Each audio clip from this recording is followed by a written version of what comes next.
সরকারি চাকরির লোভে এখন সাথে ছোট্ট একটা বাচ্চাকে নিয়ে এই মেয়েটি এখন রাস্তায় রাস্তায় ঘুরছে। তার এখন কোথাও যাওয়ার জায়গা নেই, তাকে কেউ সাহায্য করার মতো নেই। হ্যালো এভরিওয়ান, আসসালামু আলাইকুম। আজকের ভিডিওটা হচ্ছে রাত থেকে করতেছি। রাতে কিছু সবজি আনা হয়েছিল, লেবু, সাথে হচ্ছে লাউ আর কচুর লতি আনা হয়েছিল। ছুটির দিনগুলোতে আমার জামাই আমাকে এভাবেই হচ্ছে ভালোবেসে লতি তারপর এগুলাই নিয়ে আসে। এর আগেও অনেকগুলো সবজি আনা হয়েছিল যেগুলো খাওয়া হয়ে গেছে, কিন্তু ভিডিও এডিট করতে আমি যে দেখলাম যে ভিডিওটা নেই, ডিলিট হয়ে গেছে কিভাবে জানি। যাই হোক, সকালবেলায় হচ্ছে আজকে নুডলস রান্না করব। আগের দিন রাতেই ভেবে রাখি দুপুরে কি রান্না করব, কিন্তু ভাবলাম যে সকালবেলা আজকে ছুটির দিনে নুডলস রান্না করি। এর মধ্যে হচ্ছে পাশের বাসার ভাবি মাংস আর চালের রুটি বানিয়ে নিয়ে এসেছে। আমি তো দেখি পুরাই অবাক, সকালবেলা এতগুলা রুটি আর রুটিগুলো এত সুন্দর হয়েছে যা বলার মতো না। চালের আটার রুটি কিন্তু সবাই বানাতে পারে না, কিন্তু ভাবি রুটিগুলো একদম পারফেক্ট হয়েছে। আর এছাড়াও ভাবি অনেক সুন্দর পিঠা বানিয়ে এর আগে আপনাদের সাথে ভিডিওতে শেয়ার করেছি।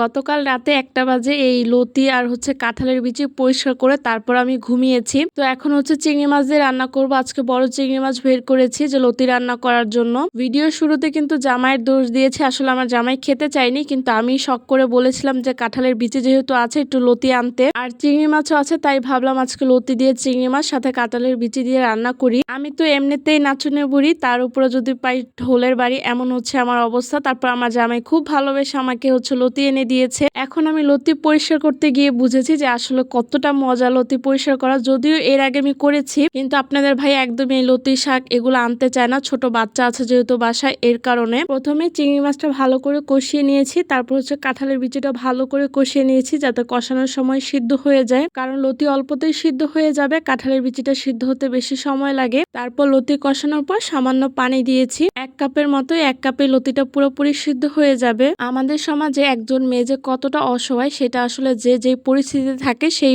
পরিস্থিতি বুঝতে পারে। আমি ভিডিওর শুরুতে যে মেয়েটার কথা বলেছিলাম সেই মেয়েটার হচ্ছে বাবা নেই, তার ফ্যামিলিতে আর্নিং সোর্সের কেউই নেই, একমাত্র সেই হচ্ছে বড় সন্তান। তার ছোট্ট একটা ভাই, সে হচ্ছে বোবা। তো হঠাৎ হচ্ছে এক ভদ্রলোকের সাথে তার পরিচয় হয়। সে হচ্ছে অনেক বয়স্ক একজন লোক, সে তাকে হচ্ছে এরকম সরকারি চাকরির লোভ দেখায়, সাথে তার ভাইয়ের ট্রিটমেন্ট, তার ভাইকে স্কুলে পড়ানো, এগুলোর হচ্ছে তাকে প্রপোজ দেওয়া শুরু করে। প্রথমে মেয়েটা একদমই রাজি হয় না, পরে যখন লোকটা মেয়েটাকে কনভিন্স করতে শুরু করে এক পর্যায়ে মেয়েটা রাজি হয়ে যায়। মেয়েটা আসলে ভেবেছিল যে সরকারি চাকরি সে যদি পেয়ে যায় তাহলে খুব ভালোভাবে তার ফ্যামিলিটা চলতে পারবে, তাদের আর কোনো কষ্ট থাকবে না। তো সেই ভদ্রলোক হচ্ছে বয়স্ক লোকটা মেয়েটার সাথে চিট করে, সে হচ্ছে তাকে বিভিন্ন ফাঁদ প্রবলন দেখিয়ে মেয়েটাকে বিয়ে করে। এক পর্যায়ে হচ্ছে তাদের ঘরে একটা বেবিও হয়। এখন সে মেয়েটাকে হচ্ছে তার সংসারে রাখতে যাচ্ছে না, এখন মেয়েটা বিভিন্ন কোর্টে তারপর বিভিন্ন জায়গায় বাচ্চাটাকে নিয়ে ঘুরে বেড়াচ্ছে, যার কারণে ঘটনাটা খুবই খারাপ লেগেছে আমার কাছে। আমার কাছে মনে হয়েছে যে মেয়েটার দোষ আছে, কারণ দোষ না থাকলে সে তো আর এই লোভে পা দিত না। যাই হোক, সে তো ভেবেছিল যদি চাকরিটা পেয়ে যায় তার ফ্যামিলি খুব ভালোভাবে চলতে পারবে, কিন্তু লোকটা কি করলো, লোকটা তো মেয়ের অসহায়ত্বের সুযোগ নিল। সে এভাবে মেয়েটার সাথে চিট করলো। মেয়েটা এমনিতে অসহায় গরিব মানুষ, তার সাথে কি এরকম করা একদম ঠিক হয়েছে?